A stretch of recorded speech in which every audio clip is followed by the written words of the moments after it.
Hola, buenas tardes. Bueno, bienvenido a este club de revista de medicina interna, muy bien dirigido por el doctor Cababe, que es el que ha mantenido esto como en constancia todos los meses, los primeros jueves de cada mes, y en donde aprendemos un poquito todos los días. Y él muy bien, como jefe del departamento de medicina, ha llevado esta gran tarea y esta gran labor que nos ayuda a todos, porque todos aprendemos un jueves de cada mes algo distinto y algo nuevo inclusive. Para empezar, vamos a invitar al doctor José Daniel Jardé. Él es accionista de esta clínica, él es médico internista de la Universidad Central de Venezuela, del Hospital Vargas, y egresado de nuestro posgrado de Medicina Crítica, y muy buen representante de nuestra institución. Bueno, bienvenido José Daniel, vamos a empezar con tu semblanza.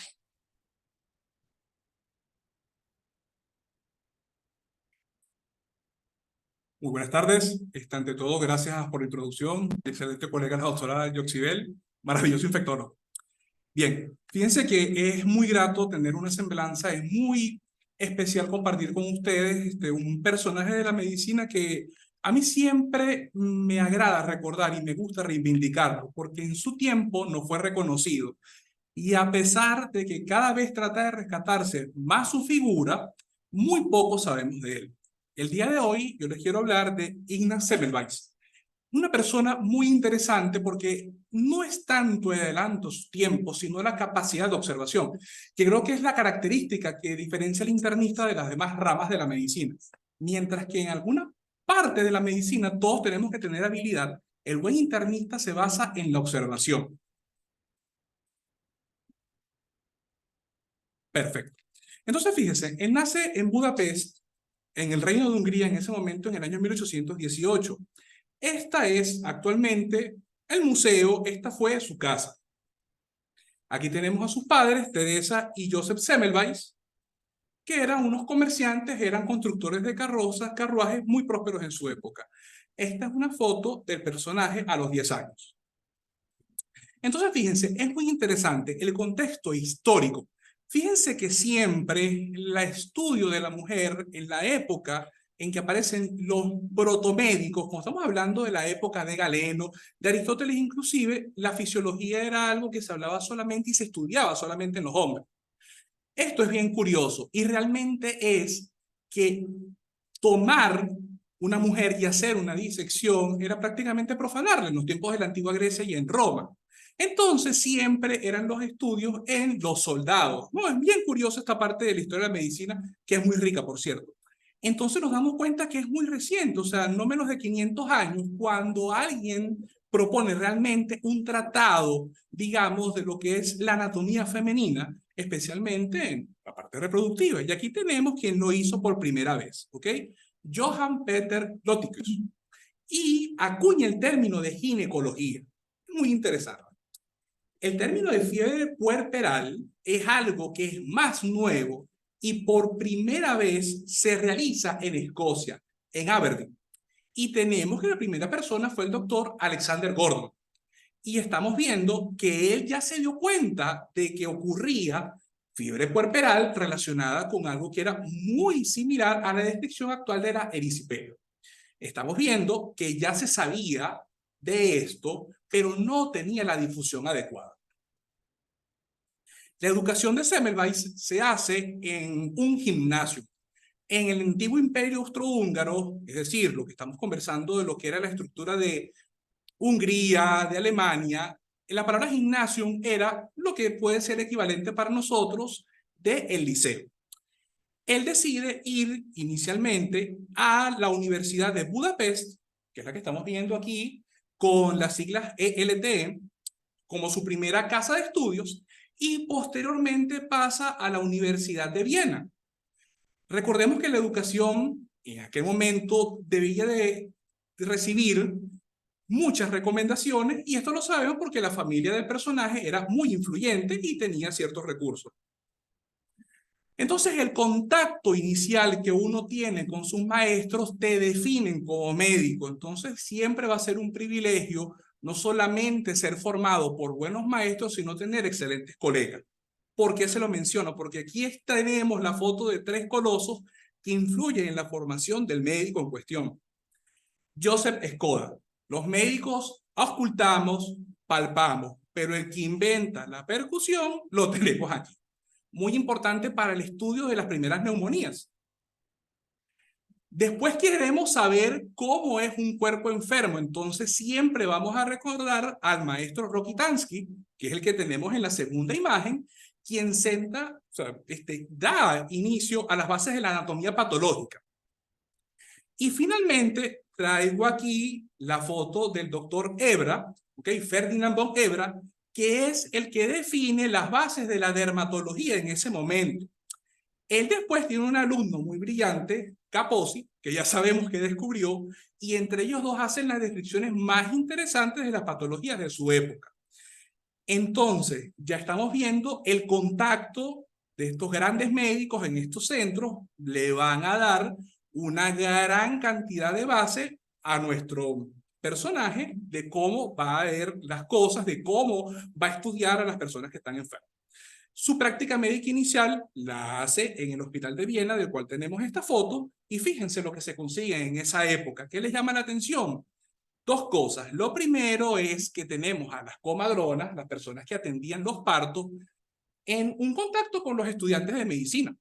Y esta foto realmente lo que te da a demostrar es la importancia que tenían las mujeres con esta experiencia de atender los partos. O sea, esto no era algo de los médicos, y es muy importante porque esto va a permitir el estudio a continuación y las verdaderas diferencias en la transmisión de la fiebre puerperal. ¿Qué se encuentra Semmelweis en el momento en que empieza a ver a las mujeres embarazadas? Pues es un mundo donde existían muertes, donde tenía que haber vida. O sea, ¿cómo es posible que en un embarazo te vas a conseguir la muerte tanto de la madre como del niño? Te vas a conseguir a personas que eran curiosas, personas que eran intrusas al mundo médico, y te consigues a las comadronas que en este momento llevaban mucha la responsabilidad de traer a las personas al mundo. Entonces tenemos todo este cuerpo de conocimientos que lo estamos redescubriendo, que estamos tratando de definir cómo es la fisiología, y a su vez inmersos en un mundo de oscurantismo. ¿Ok? Entonces, que vamos a ir aprendiendo durante todo el relato, que la observación va a ser clave para uno poder destacar todos los diagnósticos médicos. Y siempre recomiendo hablar con el paciente, estudiarlo, observarlo, porque eso nos da más que cualquier examen diagnóstico. Uno de los maestros que trabajaba en el Hospital de Viena, el doctor Jakob Koleska, se encargaba de hacer las autopsias. Y era algo muy curioso porque las autopsias se hacían con el paciente recién acabado de fallecer. Y esto es muy importante para la transmisión de las enfermedades. De hecho, la muerte asociada a contacto con una persona que acababa de fallecer y que tenía una enfermedad era algo muy común. De hecho, la persona que inventa el estetoscopio, Robert Laennec, adquiere la tuberculosis de esta forma. De la misma manera que Jakob Koleska se lesiona una mano mientras está haciendo una autopsia. La diferencia es que él fallece de fiebre puerperal, y Laennec va a fallecer de tuberculosis después de que tuvo el accidente muchos años después. ¿Ok? Entonces fíjense, que es curioso que aquí no hay ninguna medida de sexia ni antisexia, estamos empezando.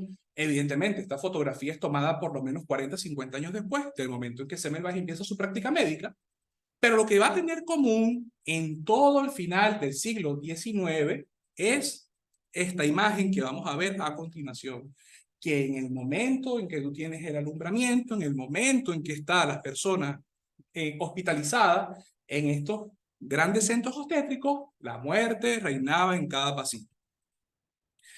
¿Qué se consigue Semmelweis? Superstición, enfermedad. ¿Qué propone él? Una herramienta que los médicos en ese momento consideraron una enorme falta de respeto, una ruptura de todo lo que eran esos dogmas. ¿Cómo tú vas a hacer algo que no me dijiste, que no me consultaste? Algo que siempre la humanidad va a recurrir en momentos de pandemia, que va a ser el lavado de manos, ¿ok? Y esto es bien curioso, porque las únicas personas que se lavaban las manos y que no tenían contacto con los cadáveres eran las comadronas, eran las matronas. Aquí tenemos una foto de lo que era la jofaina, donde se iba a lavar las manos. La parte superior tenía agua limpia y la parte inferior tenía hipoclorito cálcico.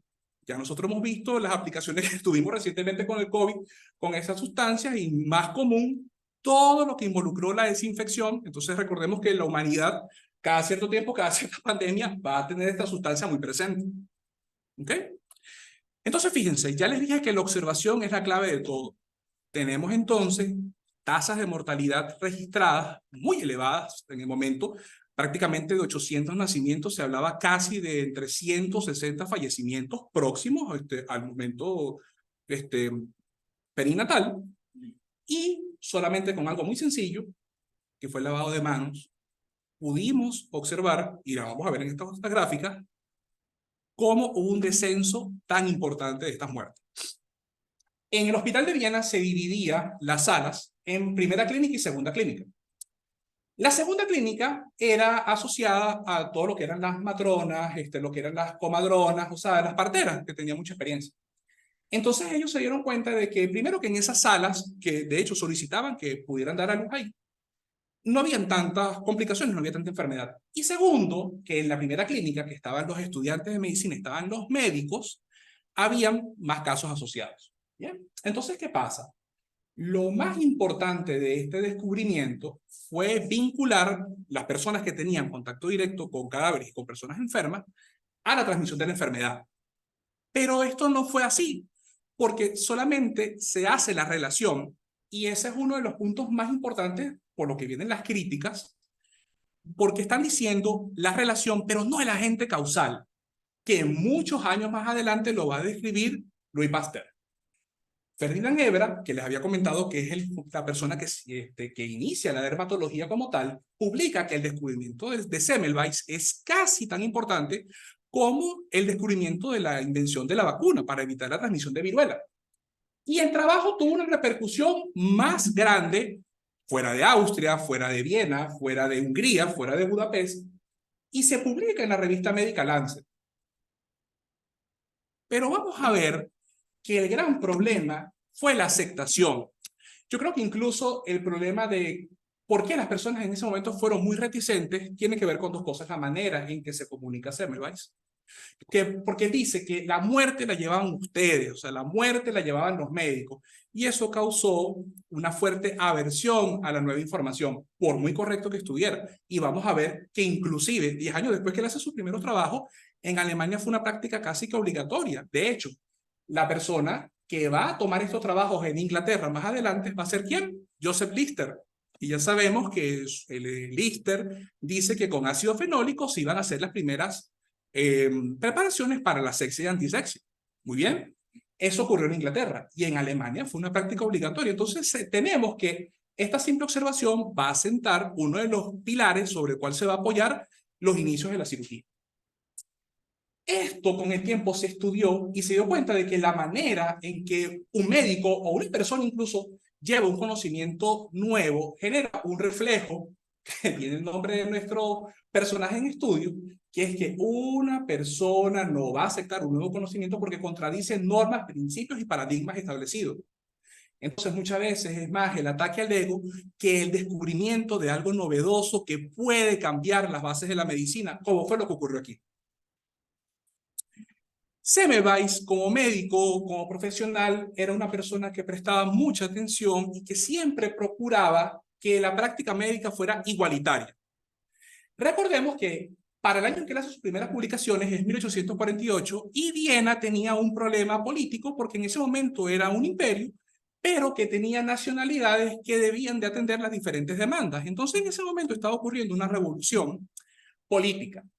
Quizás el hecho de ese contexto histórico y que él estuviese cambiando bases, no solamente culturales, sino de conocimiento, hizo también tener cierta reticencia a la introducción de un nuevo conocimiento. Por eso es que él se desplaza de Viena a Budapest. Y por eso es que le asignan un cargo en la universidad que yo les mencioné al principio, donde él tuvo esta oportunidad de estudiar. De hecho, lo vemos con los brazos cruzados prácticamente en el medio de la foto. Él publica todos sus conocimientos en un libro que tituló La etiología, el origen y la profilaxis de la fiebre puerperal. puerperal, perdón. La fiebre puerperal, nosotros vamos a ver que actualmente ya no la vamos a conseguir, ya no la vamos a ver como una entidad. De hecho, se llama endometritis, se llama infección de peripartes blandas asociadas a copiógenes, obviamente. Y el estudio o el cambio de la denominación de una enfermedad es parte de la evolución de cómo nosotros vamos a ir notablemente abarcando nuevos conocimientos. Al final de los tiempos, ya hacia el año 1879, que es cuando empezamos a ver el descubrimiento de nuevos patógenos, que Louis Pasteur sienta las bases junto con Graham, junto con todos los microbiólogos que forman parte interesantísima de lo que es la historia de la medicina, van a ir descubriendo cómo se transmiten realmente las bacterias. Es muy importante que a pesar de que Rudolf Virchow en un principio destacaba la labor de Semmelweis, dice al final que él no demuestra realmente qué ocasiona la enfermedad, porque no demostró el agente causal. Para inicios del año 1800, 1820 se hablaban de miasma o de aire envenenado, y sabemos que esto no es así. En Francia, Claude Bernard sentaba las bases del estudio de la fisiología, y ya sabemos finalmente que habían dos grandes médicos que son los que van a demostrar cómo se transmiten dos de las grandes enfermedades que han azotado a la humanidad. De hecho, el estudio de la tuberculosis por Robert Koch, nosotros vemos que nunca alguien había puesto tanto interés en descubrir cómo esta enfermedad se transmite, y él sí lo hace, siendo un médico rural cuya formación estaba empezando. En cambio, que Louis Pasteur era más que todo microbiólogo, o sea, no tenía inclinación a la medicina, pero el estudio de la transmisión de la enfermedad fue muy importante para él. De hecho, la persona que realmente demuestra que no existe la generación espontánea, la persona que demuestra que para que un virus o una enfermedad se transmita, las bacterias se transmitan, requieren caldos de cultivo, fue Louis Pasteur.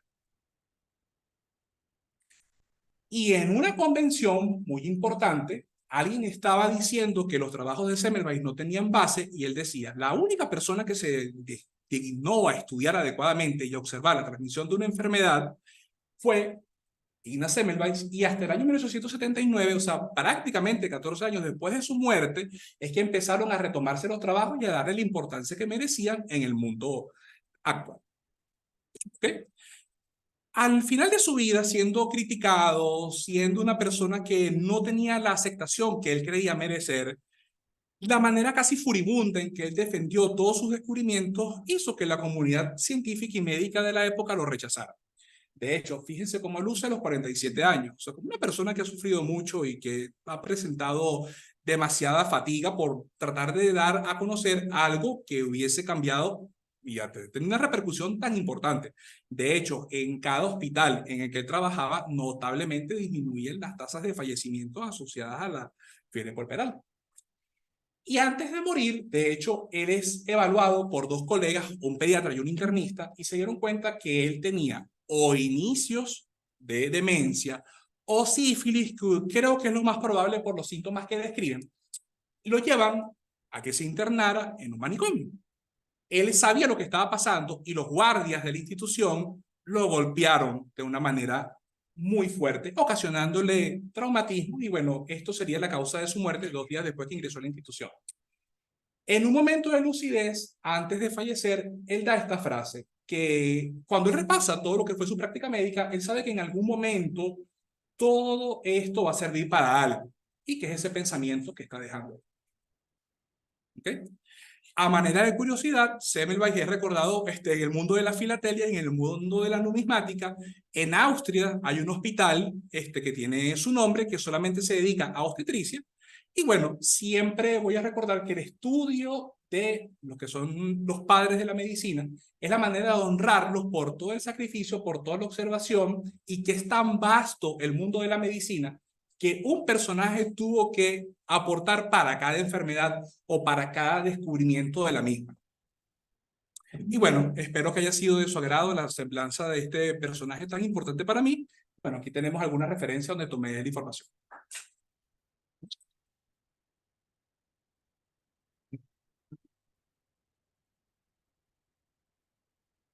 Qué impresionante cómo el mundo infeccioso empieza con los supuestos locos y ahorita tenemos un avance impresionante en medicinas, en antibióticos, en vacunas. O sea, que imagínense los locos que tuviéramos actualmente si siguiéramos con la misma perspectiva de hace tiempo. Bueno, ahora vamos a hablar sobre un caso muy interesante, sobre un paciente que estuvo manejado con la doctora Jessica Di Toro, que es la próxima exponente. Ella es médico egresado de la Universidad Central de Venezuela, del Hospital Vargas, es médico internista egresado del Hospital Domingo Luciano y de la UCB, y igualmente es médico intensivista egresado de nuestro posgrado de la Gran Policlínica Metropolitana. Y también es instructor de ACLS y bueno, bienvenida Jessica. Vamos a hablar sobre un caso muy interesante de la vía respiratoria.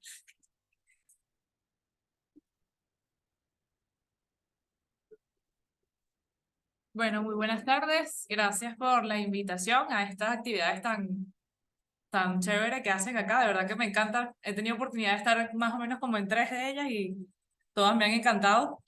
Estoy muy contenta de ahora ser yo la que presenta un caso interesante.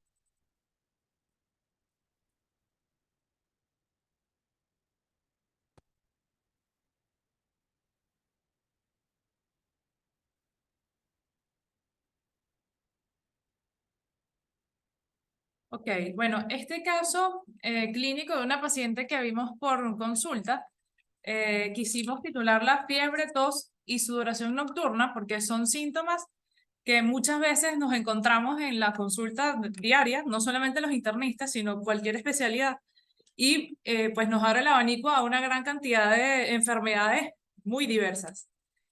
Bueno, sin hacer mucho preámbulo, voy a presentar el caso clínico. Ya. Esta es una paciente femenina de 27 años de edad que consulta por tos y fiebre. Ella es natural y procedente de La Guaira, no tiene antecedentes patológicos conocidos y ella refiere iniciar la enfermedad actual el 12 de diciembre del 2022. Ella comienza a presentar fiebre cuantificada de 38 grados centígrados aproximadamente, de tipo intermitente, de unas 2 veces por día a predominio vespertino. Concomitante, ella presentaba malestar general, astenia, artralgias y tos seca, sin predominio horario este último síntoma.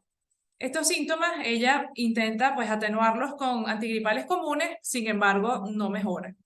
Al 5.º día de enfermedad ella decide acudir a un facultativo de la localidad donde vive y refiere haberse asociado para ese momento expectoración, o sea, una tos húmeda con expectoración mucopurulenta y trazos hemáticos, por lo cual ella acude a su facultativo donde evalúan e indican tratamiento con amoxicilina con ácido clavulánico, 1 gramo cada 12 horas por 7 días, planteando una neumonía adquirida en la comunidad.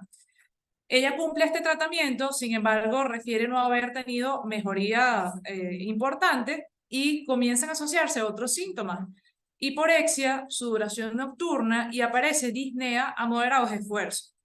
También refiere haber tenido distensión abdominal y mucha fatiga, por lo cual decide acudir a consulta de medicina interna el 22 de diciembre, casi 10 días después de que comenzaron sus síntomas. Como antecedentes personales, ella niega patologías médicas, niega antecedentes quirúrgicos, refiere que alguna vez hizo un rash cutáneo posterior a la toma de cefadroxilo, tuvo COVID-19 en el año 2020, aparentemente leve, está vacunada con 2 dosis de Verocel y niega haber estado hospitalizada o haber tenido algún antecedente patológico importante. Como antecedentes familiares, pues su madre está viva, tiene hipertensión arterial, su padre está vivo, ella desconoce pues el estado de salud de su padre, tiene una hermana de 22 años viva, aparentemente sana, no tiene hijos y refiere un único antecedente oncológico importante, un abuelo paterno que falleció por un linfoma mal. Entre los hábitos psicobiológicos, ella niega tabaquismo, niega vaping, niega exposición a biomasas, refiere consumo social de alcohol tipo cerveza sin llegar a la embriaguez. En cuanto a hábitos sexuales, MSM con una pareja actual desde hace 1 año, aparentemente sana. Su grado de instrucción, pues ella es comunicadora social, trabaja en una empresa de marketing desde el hogar. En cuanto a viajes recientes, ella niega en los últimos 2 años algún viaje, pero la madre nos refirió que había tenido varios viajes en la infancia al Parque Nacional del Guácharo y a Margarita. Niega contacto con pacientes con tuberculosis, niega haber estado en prisión y tiene un tatuaje que fue realizado hace 2 años en la región cervical posterior. Y su dieta es de tipo vegana. Al examen funcional, ella refiere, pues, desde más o menos unos 2 meses haber notado la ropa más holgada y que su peso habitual era de 63 kilos. En cuanto a la piel, ella refiere haber tenido en 2 oportunidades unas lesiones tipo placas eritematosas no pruriginosas en antebrazo derecho que mejoraban con la aplicación de esteroides tópicos. En cuanto a RL, no tenía síntomas no asociados a la enfermedad actual. En cuanto a la parte respiratoria, refiere que en el año 2022, al inicio del año 2022, tuvo 2 episodios de infecciones respiratorias que se autolimitaron y que aparentemente no ameritaron el uso de antibióticos ni hospitalizaciones. Cardiovascular niega, gastrointestinal normal, geniturinario, menarquia a los 12 años, refiere una menorrea desde hace 4 meses, no asociado a medicamentos anticonceptivos o alguna otra cosa que ella pueda asociar. En cuanto a osteomuscular, no refiere síntomas y neurológico tampoco. Al examen físico, esta paciente en la consulta tenía un peso de 58 kilos, siendo su peso habitual 63, una talla de 1,6 metros, un índice de masa corporal normal, y al momento de la evaluación ella estaba discretamente hipertérmica al tacto y tenía 37,8 de temperatura. Su frecuencia cardíaca estaba discretamente taquicárdica, una taquicardia sinusal, una frecuencia respiratoria en 24 aproximadamente, una presión arterial normal y una saturación de oxígeno al aire ambiente de 95%. A nivel de piel, lo único que pudimos evidenciar fue una lesión tipo placa eritematosa en región dorsal del antebrazo de aproximadamente 2 por 6 centímetros, descamativa, de bordes bien definidos, no dolorosa ni pruriginosa. En cuanto a ORL, pues tenía una mucosa faríngea eritematosa, sin hipertrofia tonsilar ni lesiones. En la parte respiratoria, pues su tórax estaba hipoexpansible, tenía tiraje intercostal a predominio del emitora izquierdo, tenía agregados tipo roncus escasos en emitores izquierdos y sibilantes expiratorios igualmente a predominio de emitores izquierdos. En cardiovascular, pues no habían alteraciones. Gastrointestinal, nos impresionaba que había una hepatomegalia palpable a más o menos a 1 centímetro del reborde costal derecho, renitente, bordes lisos, no dolorosa la palpación. Geniturinario, pues la parte de genitales externos normal, osteomuscular sin alteraciones y la parte neurológica totalmente normal. El electrocardiograma, pues un trazado normal, sin embargo estaba en taquicardia sinusal. Los laboratorios que ella trae a la primera consulta, pues tenían 9.000 glóbulos blancos, sin una especificación hacia neutrofilos o linfocitos, pero nos llamó la atención que tenía 7% de eosinófilos. Su hemoglobina estaba en 11, las plaquetas discretamente elevadas, 435.000 plaquetas, glicemia normal, creatinina normal y el resto de los laboratorios sin alteraciones, con una LDH en 420 y una proteína C reactiva en 8,4. En cuanto al examen de orina, pues no tenía alteraciones. Esta es la rayos X de tórax que la paciente trae a la consulta. Cuando se ve a simple vista, pues no parece haber mayor cosa. Sin embargo, cuando se ve con detalle, podemos ver que los arcos costales están horizontalizados y podemos ver que hay un infiltrado intersticial difuso a predominio del lóbulo superior izquierdo. Y bueno, en vista de estos hallazgos y la evidencia de signos de atrapamiento aéreo, se solicita una tomografía de tórax en el mismo momento de la evaluación. Cuando vemos la tomografía de tórax, que fue realizada al día siguiente, vemos que ese infiltrado que veíamos en las rayos X, pues verdaderamente era un infiltrado intersticial bilateral de aspecto granulomatoso que se ocupaba hacia el lóbulo superior izquierdo.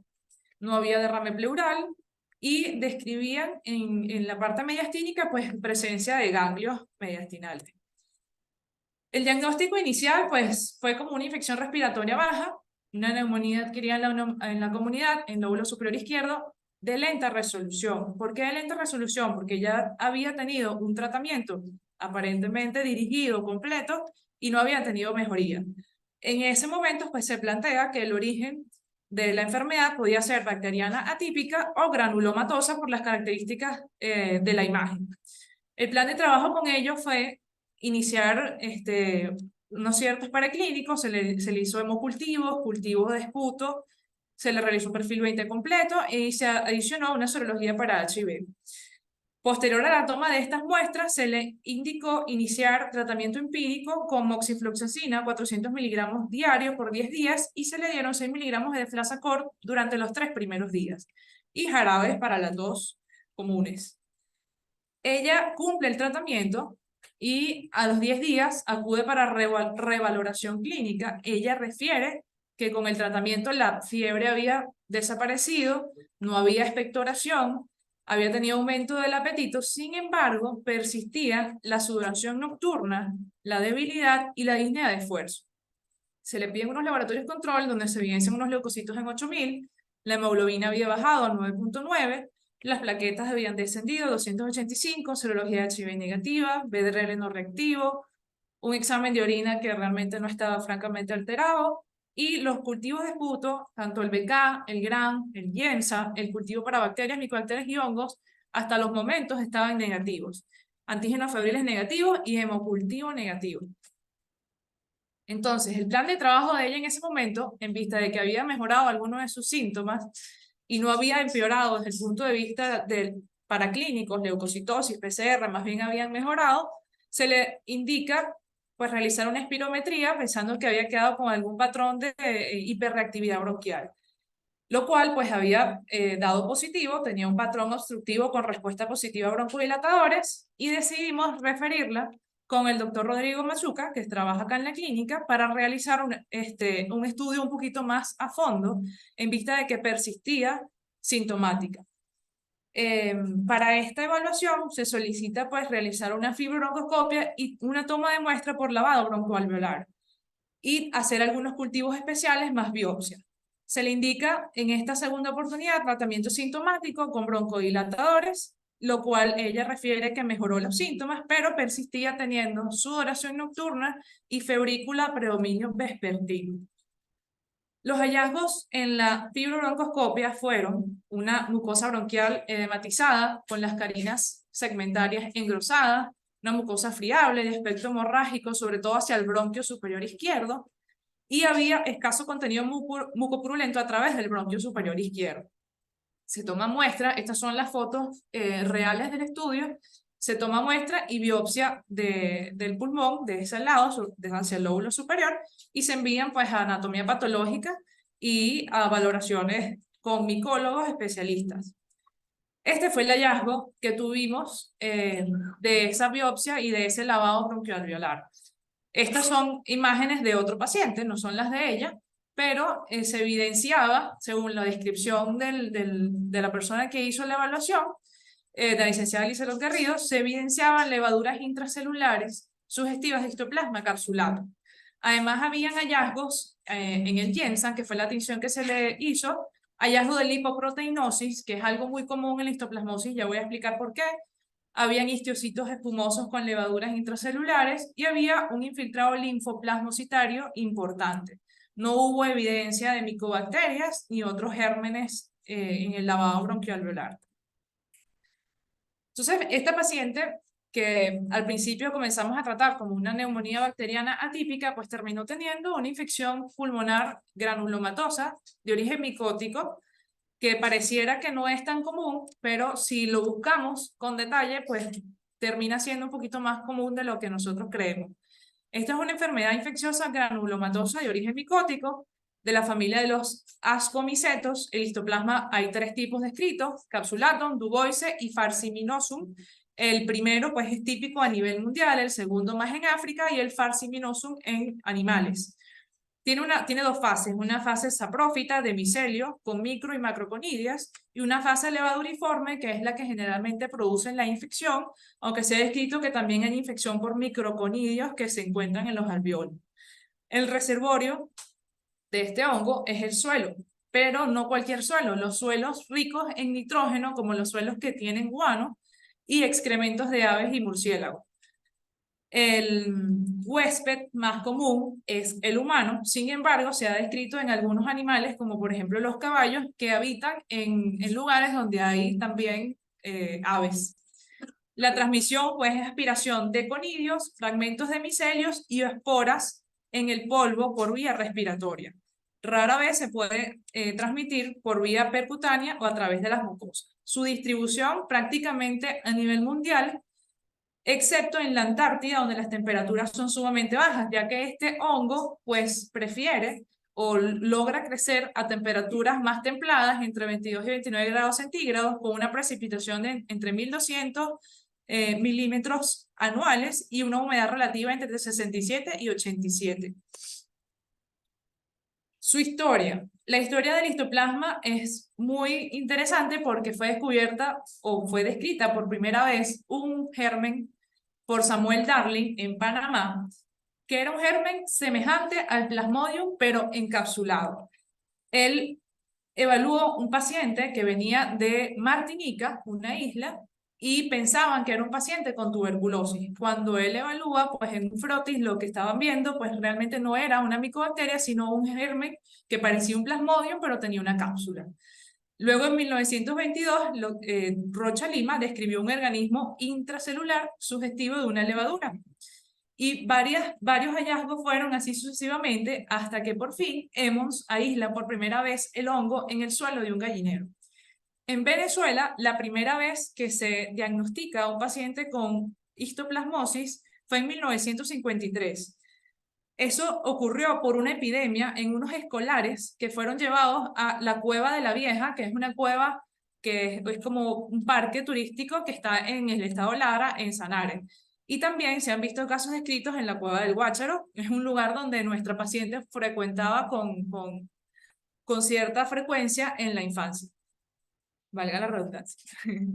Palmer describió también que estos pacientes tenían síntomas de tuberculosis, pero tenían una tuberculina negativa y una histoplasmina positiva.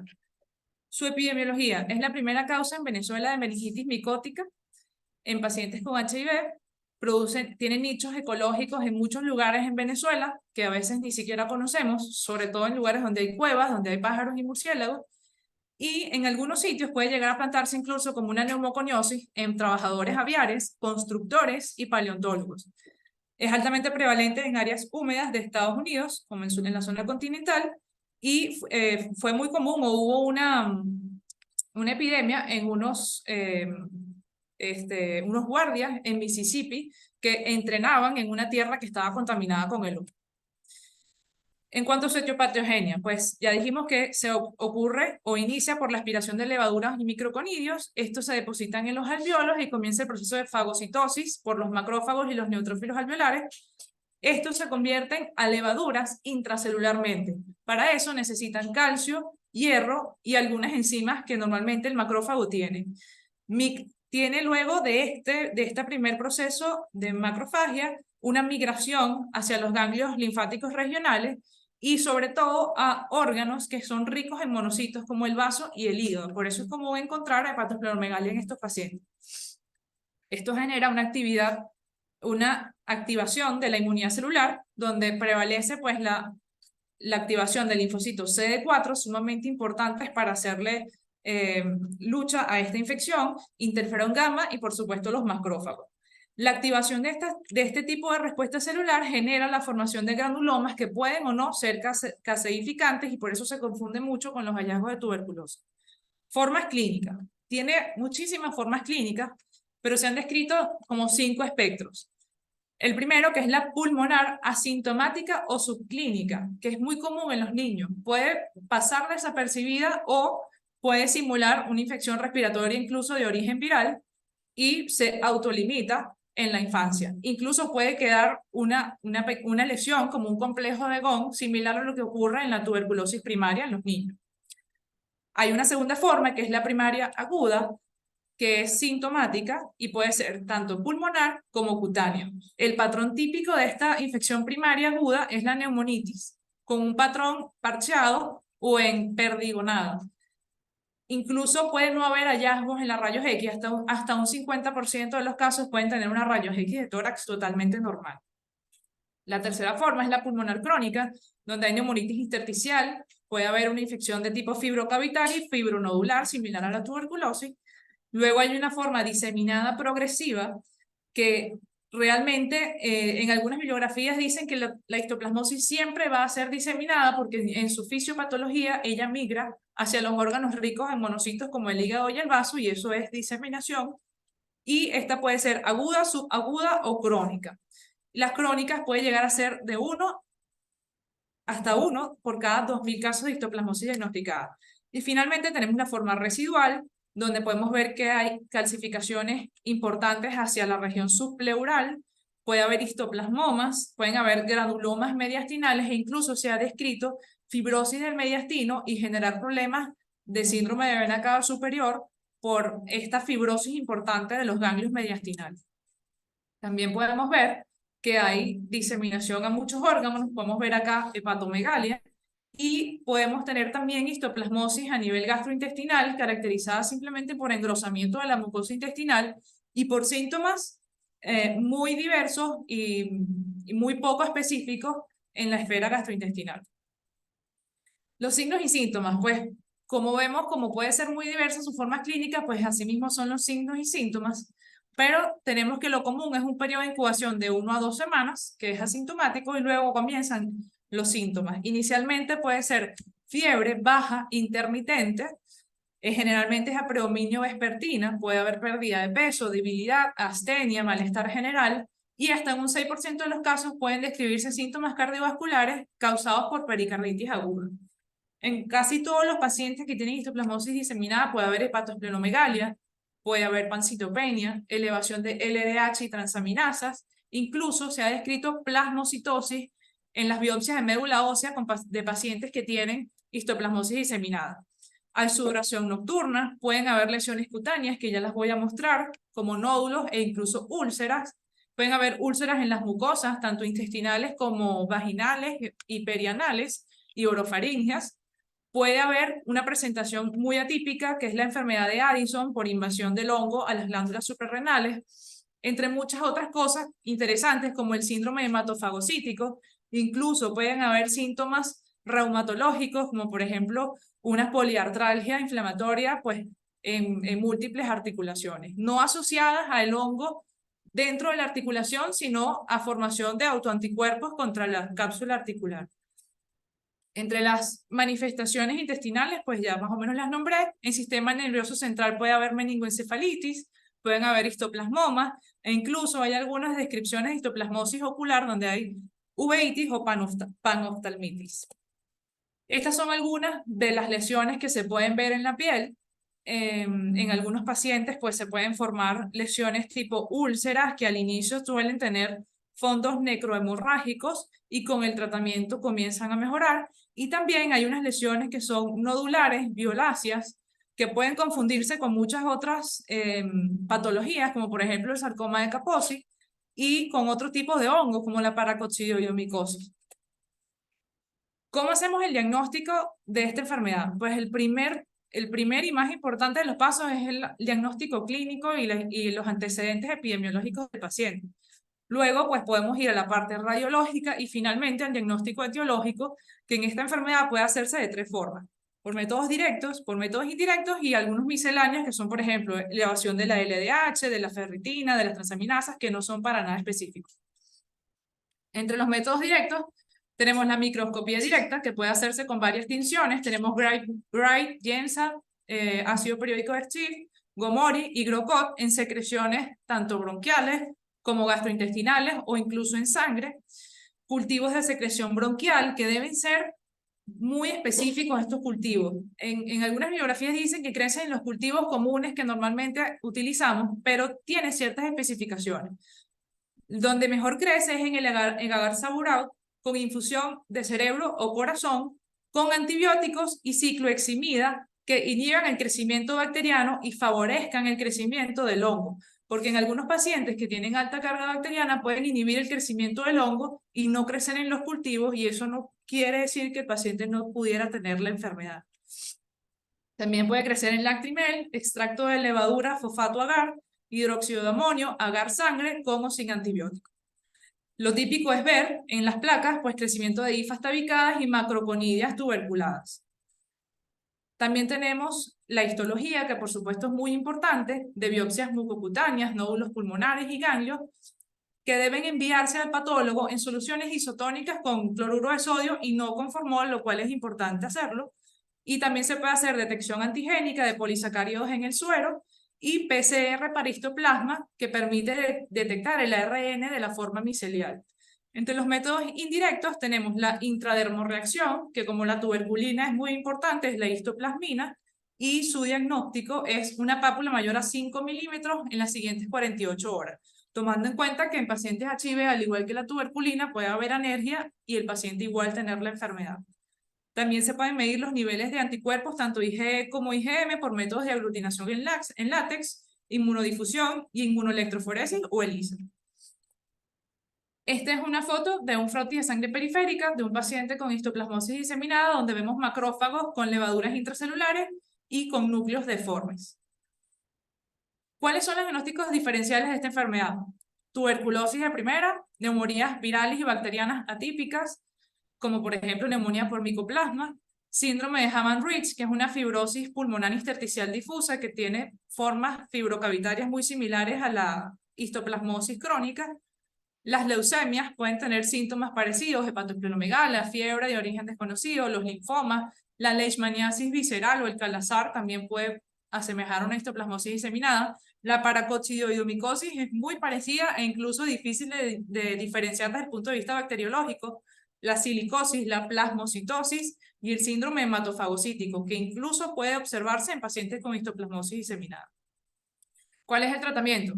La primera línea en pacientes que no están severamente enfermos es itraconazol, 200 miligramos diarios, y el tiempo debe ser por más de 12 meses. No dicen en la bibliografía un tiempo específico, pero sí dicen que debe ser por lo menos 12 meses. Posaconazol, voriconazol y en algunos casos que sean sensibles, fluconazol. En pacientes que tengan histoplasmosis diseminada o estén gravemente enfermos, como en pacientes HIV, debe iniciarse tratamiento con anfotericina B, igualmente los primeros días hasta que el paciente mejore sus condiciones y luego continuar con itraconazol por al menos 12 meses. Y está descrito la profilaxis con itraconazol 200 miligramos diarios en pacientes HIV positivos con CD4 menor a 500 o en pacientes, por ejemplo, reumatológicos o que tengan algún tipo de necesidad de utilizar tratamiento tipo anti-TNF que disminuyen la respuesta celular y necesitan tratamiento profiláctico si viven en zonas endémicas o son trabajadores de alto riesgo. Finalmente, para concluir, quería dejar esto que lo saqué de uno de los trabajos que leí sobre histoplasmosis, y es una conclusión que es muy cierta, y es que la histoplasmosis cursa con un amplio espectro de manifestaciones clínicas. Con menos frecuencia se presenta como formas diseminadas con afectación de uno o múltiples órganos, y frecuentemente se presenta con características clínicas atípicas y que representan en su totalidad un reto médico para su diagnóstico. Bueno, muchas gracias por la atención.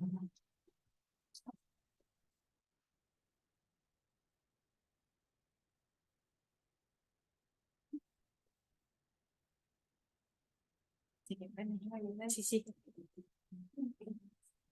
Bueno, un caso muy interesante. Sí, como bien lo dijo Jessica, la histoplasmosis es una enfermedad que a veces la olvidamos y está muy frecuente. Inclusive antes se pensaba que era muy característico de los pacientes inmunosuprimidos y no es así. La casuística en Venezuela de histoplasmosis en pacientes inmunocompetentes es bastante considerable. De hecho, a mí me ha tocado ver varios pacientes durante la construcción del metro de Caracas en varias estaciones con pacientes con histoplasmosis pulmonares, producto de estas excavaciones de tierra, removimientos de tierra, y es muy frecuente. Si hay alguna pregunta que quieran hacerle a Jessica, doctor Cavabe, por favor. Gracias. Sin embargo, yo quería dar algunos comentarios respecto a la precisión de la diagnóstico. ¿La precisión? ¿No se escucha? No, creo que está apagado.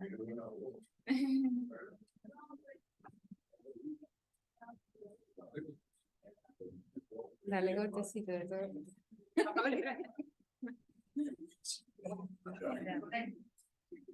Quería pedirte algunos comentarios en relación a la precisión y el diagnóstico.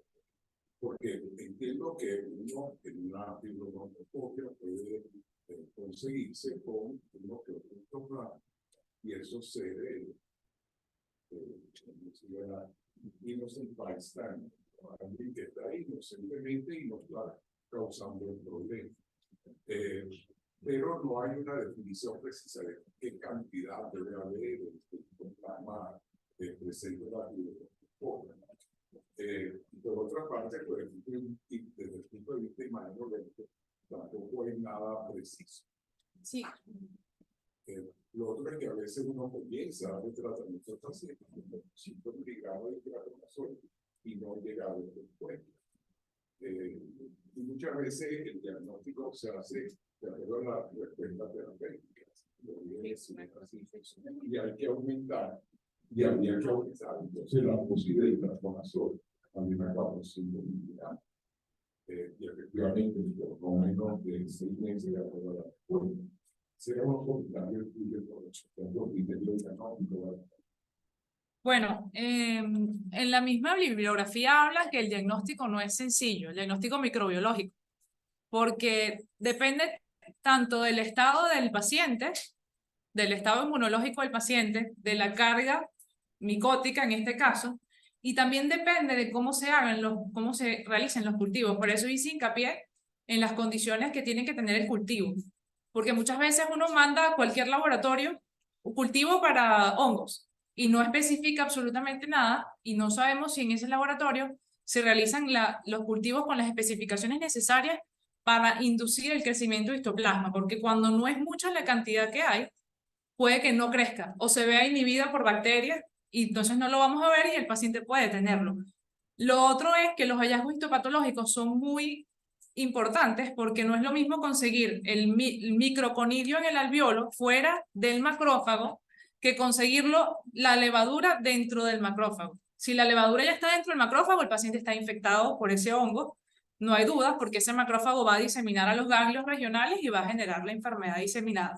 En este caso, pues los hallazgos de ellas eran levaduras intracelulares que son muy sugestivos de infección. Por supuesto, la histología no es específica porque hay otras levaduras intracelulares que pueden asemejarse a eso, pero ella pues ha respondido, de hecho está en tratamiento todavía, y nuestra mejor forma de saber si lo que estábamos haciendo era eso, pues fue su respuesta al tratamiento que hasta ahora ha sido favorable, pues.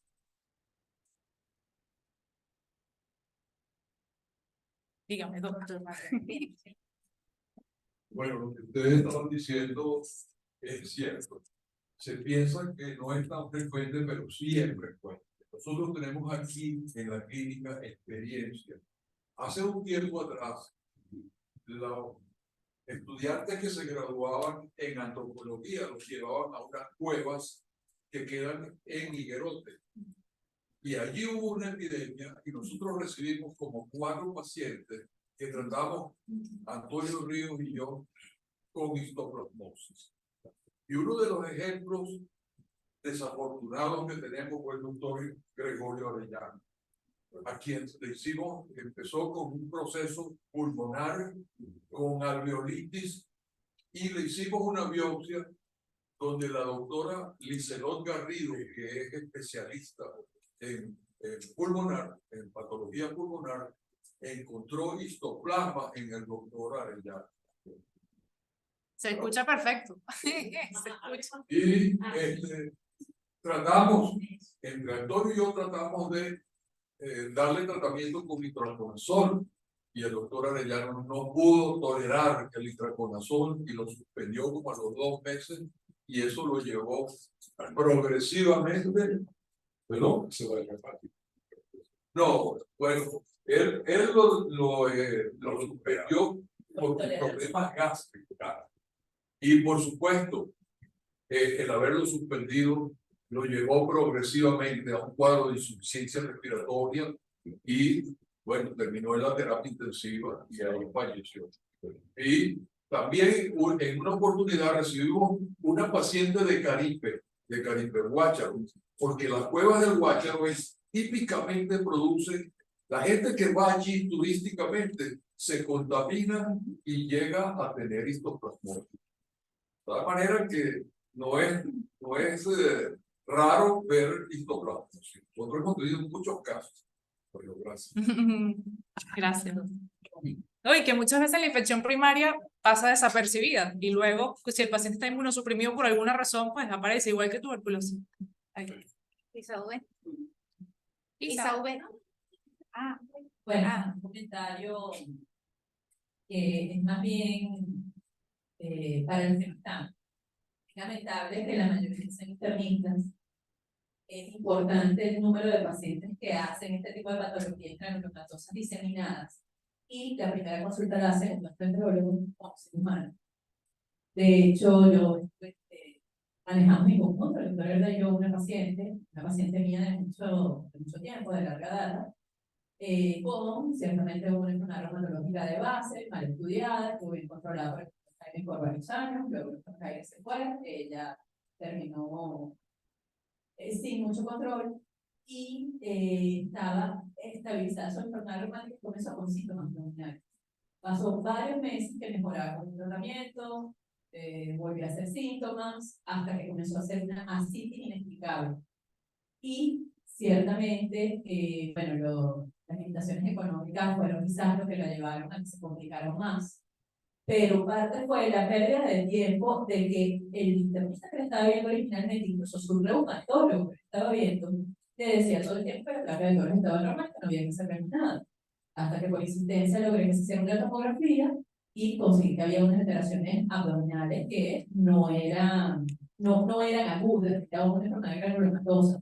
Yo insistí en una tuberculosis que es más frecuente, pero aún así, finalmente la chica tuvo ser evaluada por José, le hice una repetida de tórax ya estando bien comprometida y en una hidrofusión diseminada que no pudimos salvarla. De hecho, la chica falleció aproximadamente dos meses después, que hicimos la última radiografía.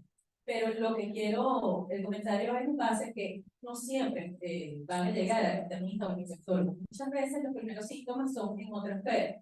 Y lo lamentable es que no haya más cirujanos, más gastroenterólogos acá en este tipo de reuniones, que de hecho yo siempre veo, pero una de las razones era el tipo de caso. Y es por eso que nosotros vemos las complicaciones y no han sido vistos por quien tiene que ver. Y cuando nos llegan nosotros con las complicaciones, probablemente ese paciente tiene meses con síntomas respiratorios que son Inespecífico. inespecíficos, que yo soy alérgico a esto, soy alérgico a lo otro, y pasan. El no identificar que está sucediendo algo que no es frecuente es lo que hace que el paciente pueda terminar con un CNS. Sí, señor.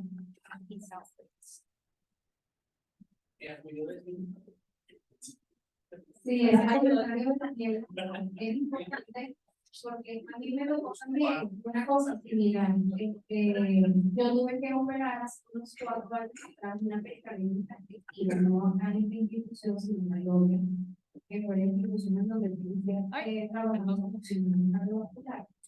Y era una paciente era una paciente psiquiátrica, con un trastorno tipo de esquizofrenia, acumuladora convulsiva y vivía sobre su residencia. Entonces, entre el montón de basura y porquería que había en su hogar, pues por supuesto había zonas que estaban contaminadas con esporas, etc. Eso lo supimos después, haciendo, ¿sabes?, el análisis intratransmitivo del punto de vista epidemiológico. La paciente llega con edema y miembros inferiores, o sea, con signos de insuficiencia cardíaca derecha. Se le hace el ecocardiograma y en el ecocardiograma se evidencia que el peritario mide aproximadamente 12 centímetros. O un taponamiento cardíaco, pero por dentro. Lleva a operatoria, se le hace una pericardiotomía amplia a todo riesgo. En ese momento ella era según PDVSA, que no necesitaba en ningún lado, solamente allá. Allá no tenemos bombas, no es un laboratorio. Cuando se hace una pericardiotomía extensa, uno debe identificar paciente la bomba por el riesgo de ruptura del ventrículo y de ruptura del útero con un paciente pericardiotomía. Y sin embargo se logró hacer la pericardiotomía, se logró la liberación de los trómbos principales que estaban literalmente ahorcados por el pericardio. Todo ese tejido se mandó a biopsia, incluso se hizo apertura de ambas células tenían una imagen muy burbuja. Era una cosa rarísima, de todo se tomó biopsia, de todo se tomó cultivo. Por supuesto, los cultivos, a pesar de que se estaban sospechando de que fuese algo extraño, porque no tenían efecto típico de los pacientes con TB, ¿ok? Los cultivos tardaron alrededor de 45 días. Y la paciente que estaba por riesgo de terapia, después de sumar esquema y TBC, la paciente le hacía gastos por los tubos intestinales de 2.562 millones. Yo no tuve manera de retirarme con tubos de drenaje pleural y medicinas, sino como al mes. Porque una vez que se identificó que había un diagnóstico, Me acuerdo. fue que se inició precisamente itraconazol, no recuerdo qué otra cosa, y ahí fue como al tercer cuarto día donde inició el antibiótico que comenzó a incluir el por no pude retirar finalmente. Pero no. Qué interesante. Y es que no, no tengo comentarios.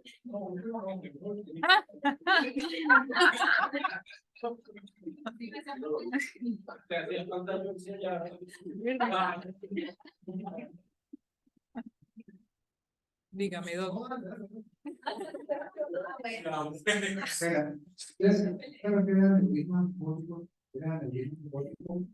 No, no, en cualquier parte. Venga a ver.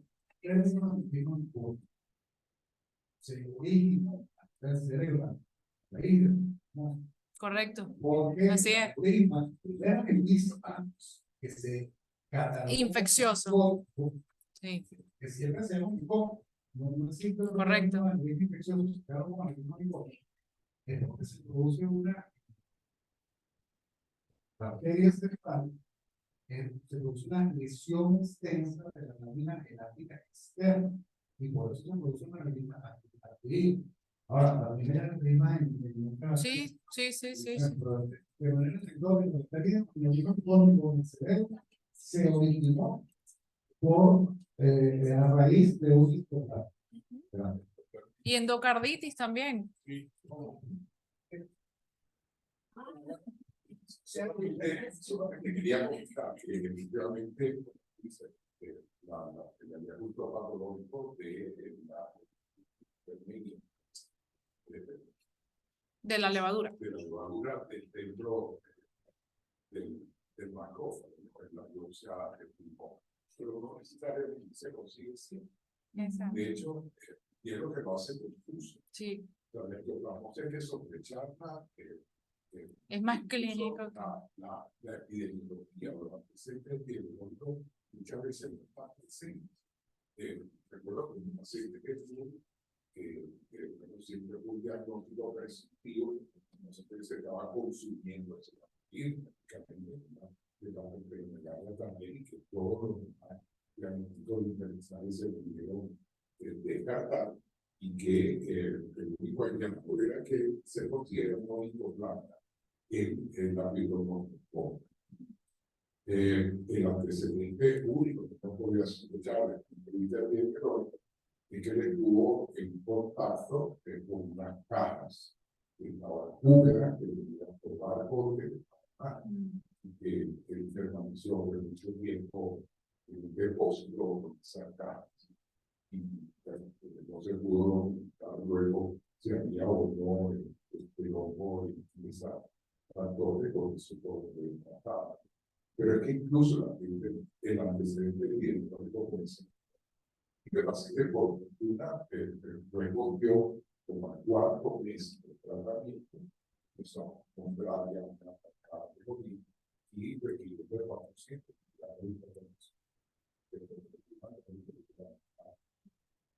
Sí, a veces el diagnóstico definitivo es la respuesta al tratamiento.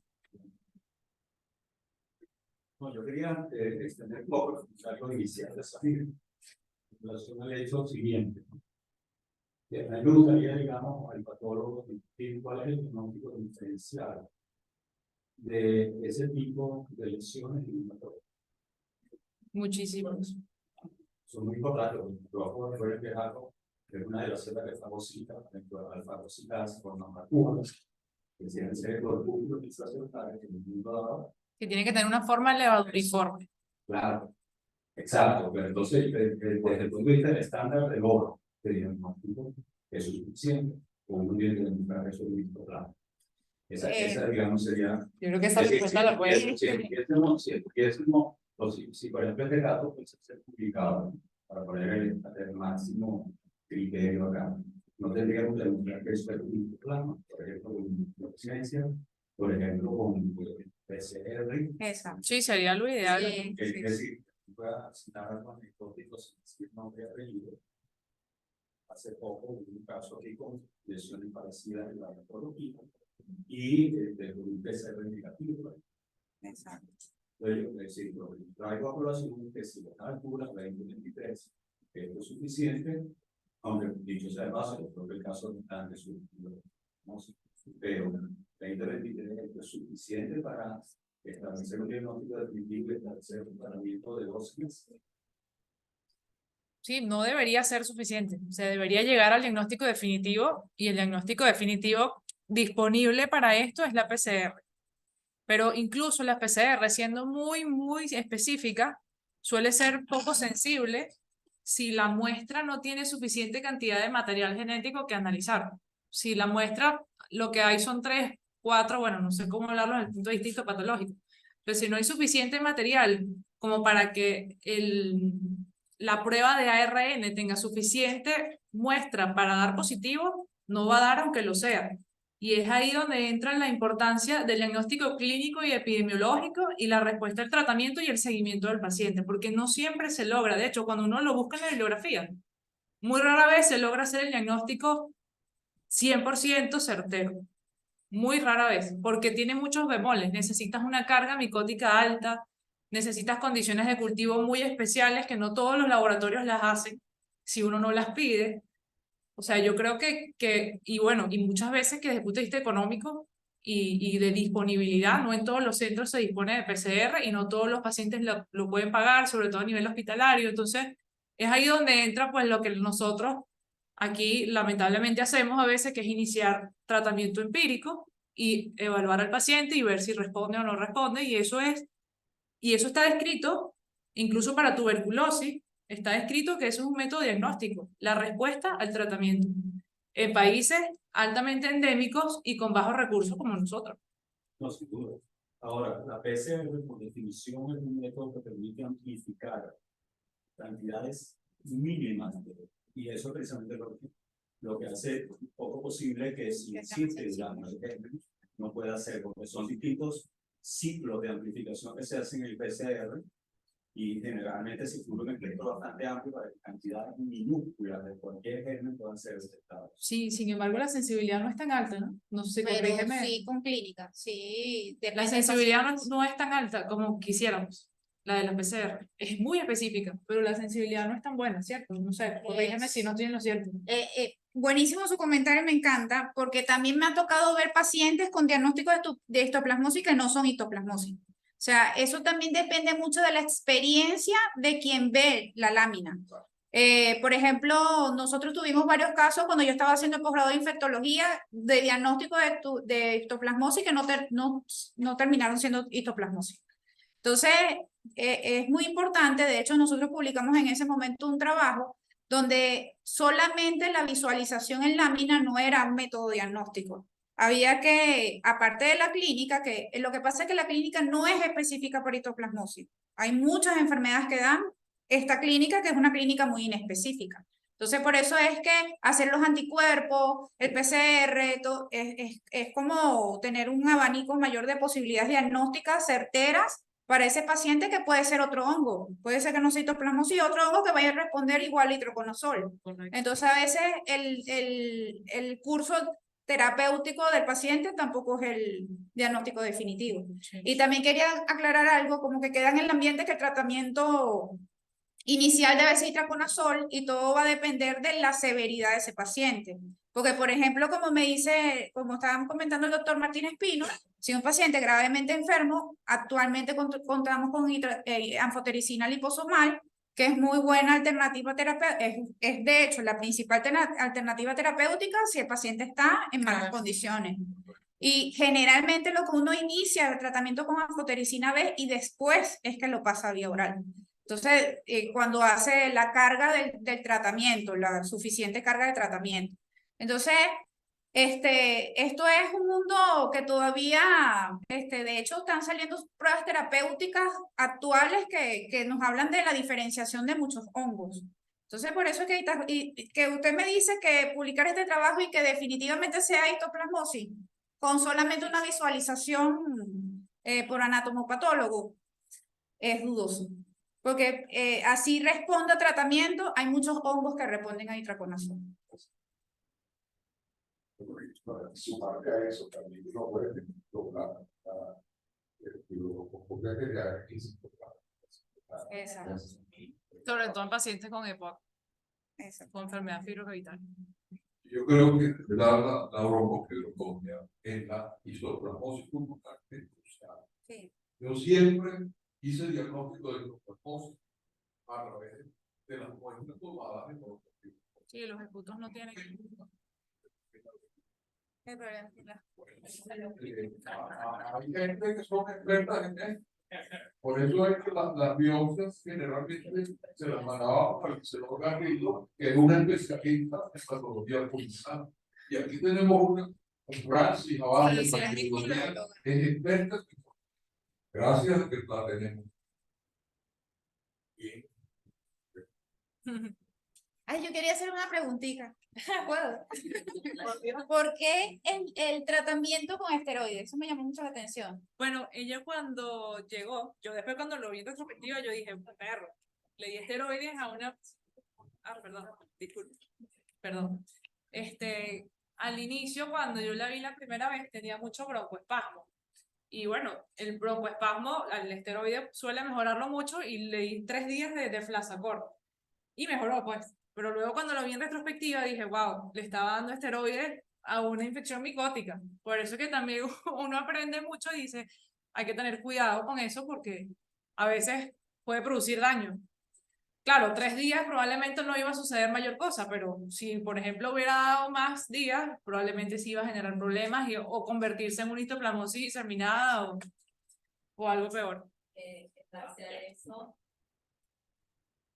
esta paciente que les comenté, una paciente reumatológica, ella lo que le tenía el proceso reumatológico controlado era el esteroide. Sí, es que está... Probablemente eso fue lo que llevó a que no pudiera ni siquiera llegar al momento de diagnóstico. Cuando se dio el diagnóstico, ella había fallecido una semana.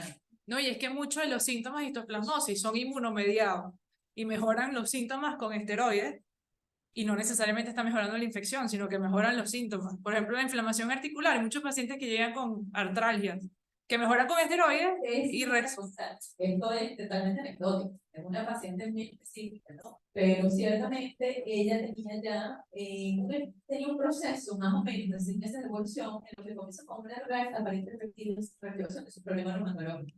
Y comenzó a tratarse nuevamente con el problema reumatológico, pero había síntomas abdominales, había unos síntomas respiratorios específicos que ella adjudicaba unas alergias. Bueno, finalmente el desenlace al hacer diagnóstico. Bueno, creo que no hay más preguntas. Muchas gracias por su atención y el excelente caso, Jessica, para aprender todos.